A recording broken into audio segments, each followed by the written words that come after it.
Сәлеметсіңдер ме балалар? Бүгінгі сабағымыздың тақырыбы өткенді бекіту. Қазақстан қорықтары деп аталады.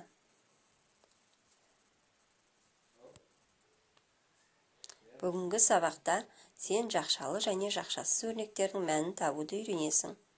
Сабақтың мақсаттары: екі амалдан артық жақшалы және жақшасыз әріпті санды өрнектерді салыстыру. 2-3 амалды жақшалы және жақшасыз өрнектерде арифметикалық амалдардың орындалу тәртібін анықтау, олардың мәнін табу. Өткенді қайталайық.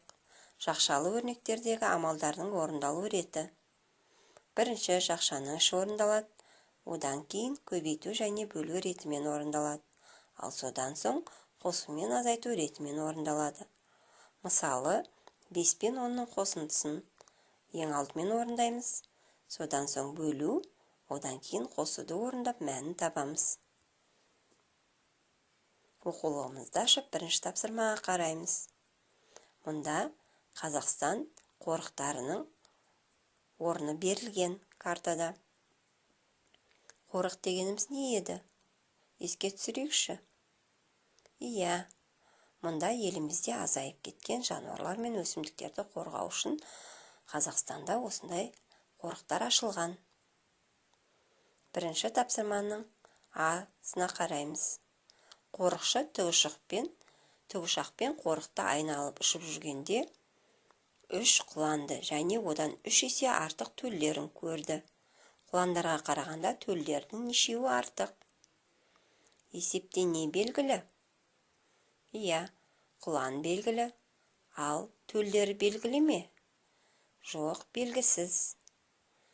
Яғни есепте құланның төлінің саны нешеу екенін табамыз және құландарға қарағанда төлдерінің нешеуі артық екенін табамыз. Есеп неше амалмен орындалады? Иә, әрине 2 амалмен орындалады.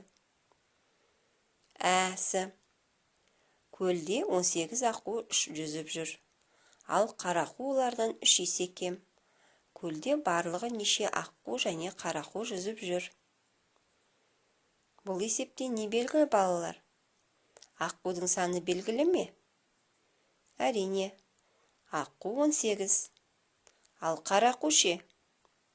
Қарақу белгісіз. Олардан 3 есе кем аққудан.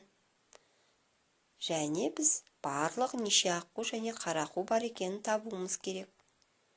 Есеп неше амалмен шығарылады? Әрине, 2 амалмен шығарылады. Есептің шешуі мен жауабын жазамыз. Екінші тапсырма. Кім жылдам? Амалдардың орындалу ретін анықтап, мысалдарды есепте. Амалдардың орындалу ретін есіме түсіреміз. Бұл жерде жақшалы және жақшасыз өрнектер берілген.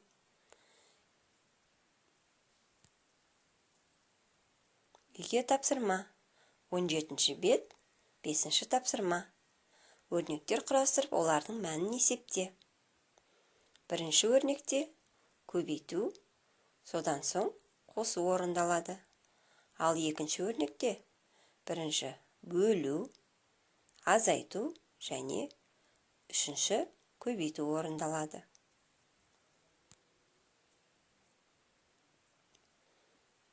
Сабағымызды аяқтасақ, кері байланыс жасайық. Ойды аяқта. Мен бүгін нені жақсы білдім? Не қиындық тудырды? Біраз қайталасам үйренемін.